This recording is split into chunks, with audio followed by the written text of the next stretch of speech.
beloved Boss Mike Cervera. Physical injuries at grave threats, si Davao City 1st District Congressman Paolo Duterte sinampahan siya ng reklamo sa Department of Justice. Inihain niya ng isang Cristone John Patria. Base sa nakalap niyang News 5 na investigation data form na kinumpirma naman sa amin ni Prosecutor General Richard Padulyon alas 3 na madaling araw noong February 23 nang mangyari ang insidente sa isang bar sa Davao City. Grabe mga kababayan, no? Alas 3 na madaling araw pala nangyari yon. Hindi ba natutulog tong mga to, mga kababayan? Biruin nyo, alas 3 na madaling araw, gising na gising pa yung mga yan. Ano ba tinitira ng mga yan, mga kababayan? Biruin niyo ha, mga kababayan, alas 3 na madaling araw. Ano kaya oras matutulog yung mga yan? Kung alas 3 na madaling araw, gising na gising pa. At talaga naman tumotoro pa, ano? Tumotoro pa ho si ano dyan eh. Si Pulong Duterte, di ba? Tinotoro niya pa yung yung kanyang biniktima na muntikan niya ng saksakin. Di ba? Inundayan niya ng saksak yun eh, mga kababayan eh. Tuloy. Hindi dinetalye pa ang buong pangyayari pero gumugulong na ang investigasyon dyan. Yan. Sinusubukan namin kunin ang panig ni Pulong pero hindi pa rin siya sumasagot sa amin. Hindi na sasagot yan. Oo, hindi yan sasagot. Paano mga kababayan? Malamang po na totoo yan. Kasi ang gising nila, gabi. Kaya nga lagi absent kung anong gusto nilang oras gumising. Kaya pala hindi natin to nakikita sa Kongreso, mga kababayan, Jojo Chavez, Kaya siguro hindi natin nakikita sa Kongreso na nakikihalo, sumasama sa mga ginagawang investigasyon dyan. Kaya pala mga kababayan, tignan nyo naman mga kababayan, alas 3 ng madaling araw, gising na gising pa si Pulong na yan. Diba? Ngayon, mga kababayan, ang nangyari, eto mga kababayan, meron siyang sinagot. Opo, ha? Pakinggan po natin yung sinagot. Eto. Ayuda, matalo. Ito ang sagot ni Pulong. Mga kababayan, ha? Oo. Ha? Nabitin sa... Eto. Sagot naman. Ito na ang sagot ni Pulong sa mga aligasyon sa kanya. Mamita, no? Eto na, pambansang nanay, Cheryl Santa Maria. Nako, yung utang ko sa'yo. Mamaya na ngayon, ha? Pero promise, bago ko umalis, papunta dahig. Ha? Bibigay ko na yan at ipapadala na. So eto na, mga kababayan. Pakinggan natin ang sagot naman ni Pulong dyan. Pasok! Kung hindi ka matalo sa ayuda, matalo ka sa kasuhan, taka. Sir, what's your Yun ang sagot, mga kababayan. Kung hindi daw siya matatalo sa pagbibigay ng ayuda, mga kababayan, ito, matatalo sa kaso. Kaso nga, mga kababayan, Pulong, meron kang dapat sagutin dahil may ebidensya Yung CCTV na nakita, talaga naman, halos na gusto mo na katayin yung mama Nasaan na ba yung Boss Mike? Patingin nga ulit, tingnan ho natin balikan lang ho natin yung video kahapon. Kasi kahapon, mga kababayan, yun ito, yan. Yan. Ayan po, pansinin nyo mga kababayan,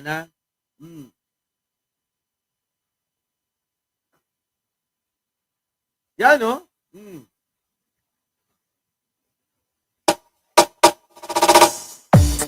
Yan na,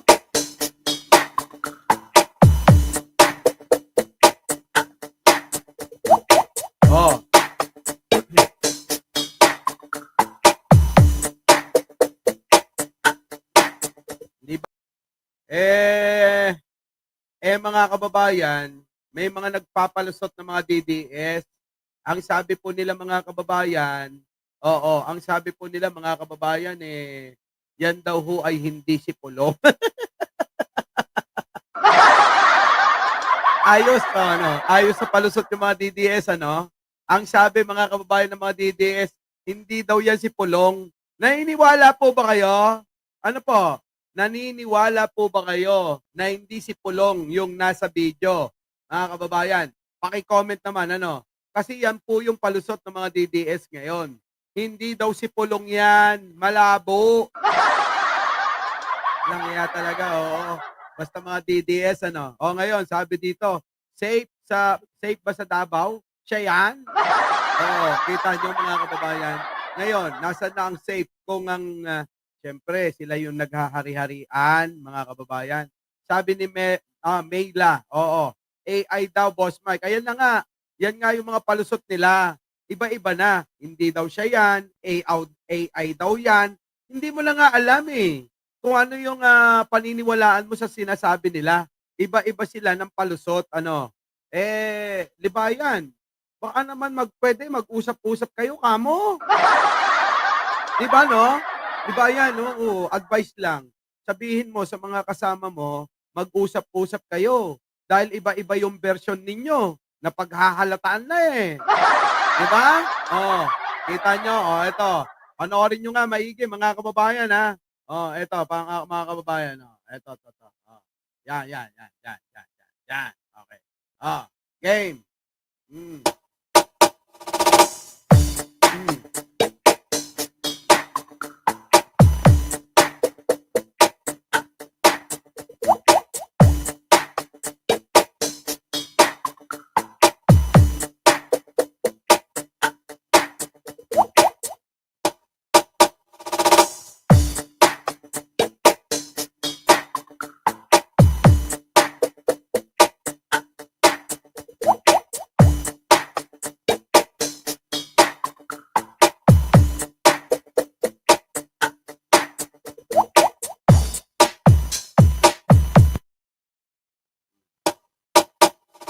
Nako!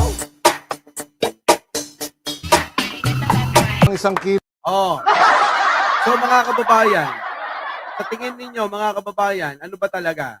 Sabi naman ni fake news peddler okay lang daw ganunin kasi bugaw daw 'yan, mga kababayan. So ano ba talaga? Hindi pa umamin, ano? Aminin na lang kasi. Kung siya 'yan, mga kababayan, pwede namang aminin na. 'Di po ba? 'Di ba? Oo. Gigi Colosero, 'di ba? Oo. O ano, War Bisdak, ano sa tingin mo? Ha? Sino? Sagutin mo muna, War Bisdak.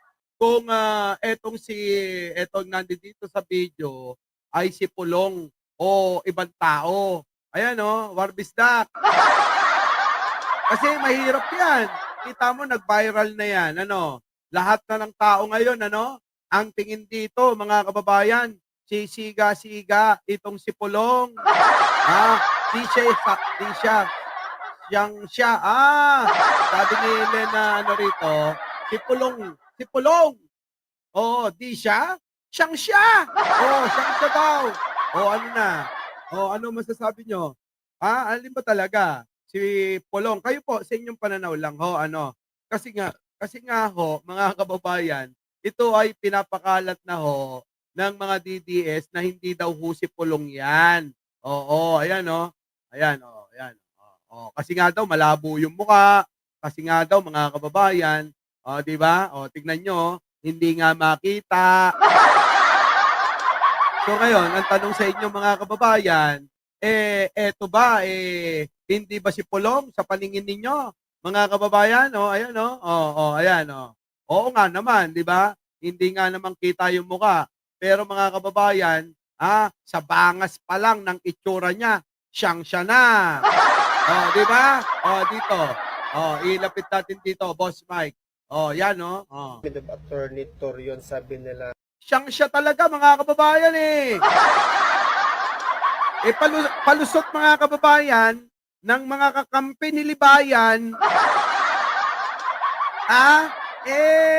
Hindi daw si Pulong yan. Ganito daw ang mukha ni Pulong, Yung kitang-kita yung dalawang butas ng ilong. Di ba? Ano palusot mo, Pulong? Sige. Eto na. Kung hindi ka matalo sa ayuda, matalo ka sa kasuhan, taka. Sir, what's your reaction with the statement of Attorney Torion? Sabi nila may tanim kaso daw na. Ayan na, lumabas na, di ba? Kita nyo, lumabas na. Lumabas na daw yung tanim kaso. So eto daw mga kababayan, etong nilabas na video na halos katayin niya na yung tao, eto daw yung tanim kaso. Mga kababayan. So tanim kaso pala ito. Grabe naman kayo. Bakit nyo naman tinataniman ng kaso? yung idol ni Libayan.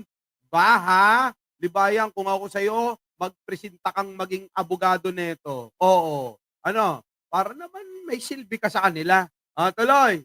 Oo, lumabas na. kaso daw na Ayun. with the statement of Attorney Torion, sabi nila may tanim kaso daw na Ayan na, lumabas na, di ba? Oo, lumabas na. Lumabas na, lumabas na daw yung talim kaso niya. Mga kababayan, kayo po ba'y naniniwala na talim kaso hindi siya pwedeng kasuhan sa ganong mga ikinilos niya at pamamaraan niya, mga kababayan, na pagkompronta na may kasama at may daladalang patalim. May kasamang ilang mga bodyguard niya at may hawak-hawak na patalim, mga kababayan. Sabi, oo, kita nyo, no? Ibang klase. Tapos mga kababayan, sa paningin ng mga DDS, yaan ay hindi totoo. Kahit pa isalpak nyo sa mga pagmumukha nila.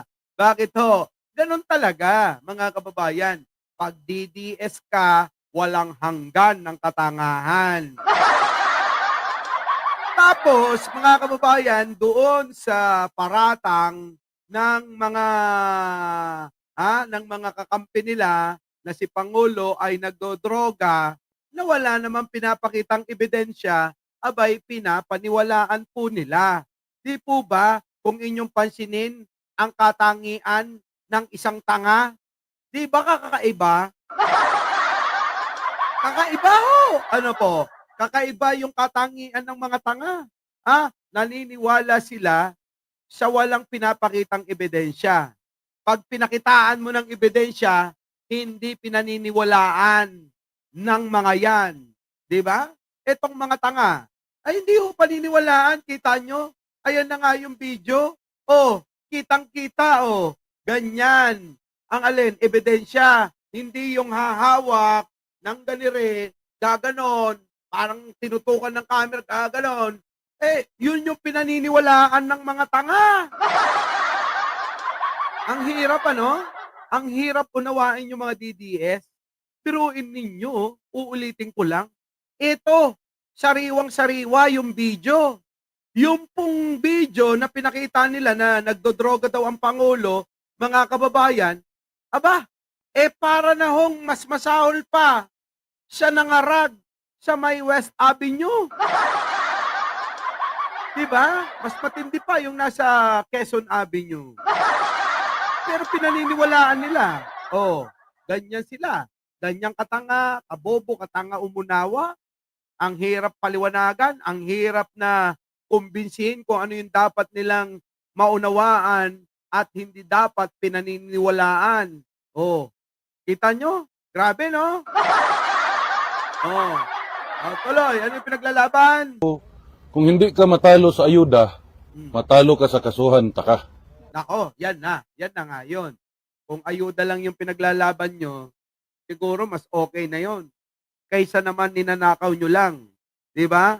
Kaysa naman yung pera ng bayan, binubulsa nyo. Buti na lang, mas mabuti na yung ayuda na binibigay at tinutulong sa tao. Di po ba? Kaysa doon, sa yung pera na dapat ibigay na ayuda, ninanakaw nyo pa. Di ba, Tay Chang? Ganun lang naman kasimple yan eh. Kayo ho, sa aking sinabi, saan ho kayo doon? Hindi ba't mas maganda yung proyekto na namimigay na lang ng ayuda kaysa yung pambili ng ayuda, ninanakaw pa nila? At least yung ayuda pinakinabangan na ng marami nating mga kababayan. Pinakinabangan na ho ng marami nating kababayan yan. Yung pera na dapat ibili ng ayuda nung panahon ng tatay niya, mga kababayan, pinagparti-partihan nila. Di ba 51 billion nga raw yung kinuha niya? Pero wala tayong makita kahit isang pako sa pinangako na proyekto at kahit man lang ayuda na lang sana. Wala ho eh. Di ba? Yes, kaso ninakaw ng DSWD official, Joey Tolentino. Yun nga, yung isa, doon kay Crisologo, Yung ba yun?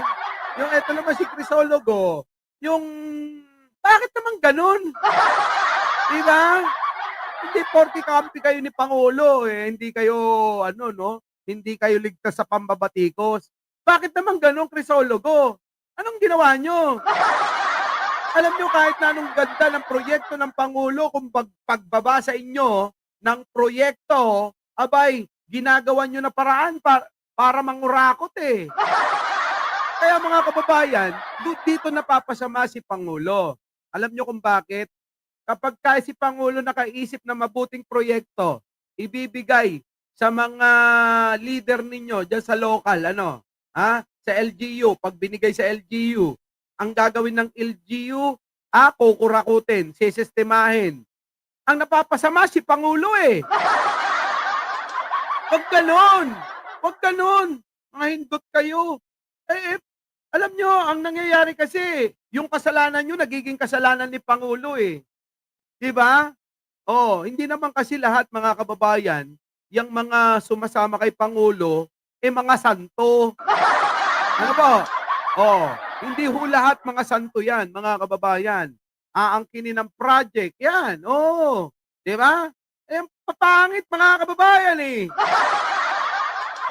kita nyo naman, mga kababayan. Sabi ko nga sa inyo, tayo, balanse dito. Pag mali, mali. Kahit kaalyado ka ni Pangulo, wala akong pake. Di po ba? Kahit po pa, kahit po tawagan ni Manong Bongbong Mike, itigil mo yan. Bata natin yan. Wala!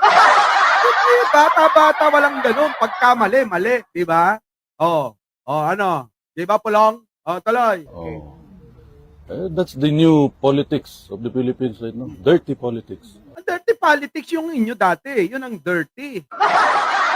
Dirty politics daw, mga kababayan. Itong kay Pangulong Bongbong Marcos, tanong ko lang, mga kababayan, tanong ko lang, kailan ba naging malinis yung politika? Kailan ba naging malinis tong politics na to? Sige nga, mula pa kay Aguinaldo, naging marumi na to. Huwag na kayong sasabihin mo, pag mamayabang mo, kayo lang naging malinis ng tatay mong gago. Diho, mga kababayan, mula kay Aguinaldo hanggang kay Pangulong Bongbong Marcos, nagiging marumi ang politika hanggat may ganitong mga klaseng tao. Ganun lang naman yun mga kababayan di ba? Sila lang naman ang nagpaparumi. Hindi ho si Pangulo. Si Pangulo, ayun na nga pinuri na ng iglesia. Ala kayo, ang iglesia. Mukhang, oo nga mga kababayan hindi ba kayo hindi nyo po ba napapansin? Para bang yung mga iglesia biglang tumahimik pagdating kay Pangulong Bongbong? Bagkus, mga kababayan, pinupuri pa nila ngayon si Pangulong Bongbong. Mga kababayan, Missy Cruz. Sanay na tayo dyan. Talagang sanay ka na dyan sa dirty politics. Gawain nyo yan Also, the Filipino people wants to know, alam naman natin, sir, na si Atty. Kaufman sinasabi niya na the former president is in good spirits. Yes, totoo naman. Paano naging good spirits yung demonyo naman, mga kababayan? Si Pangulong Bongbong Marcos ay Pangulong Duterte daw nila, mga kababayan, ay nasa good spirits. Kailan ho nagkaroon ng good spirits? Yung spirit, yung isang demonyo. Paano naging mali yun, mga kababayan, Pulong, paki-explain nga. Our beloved Boss Mike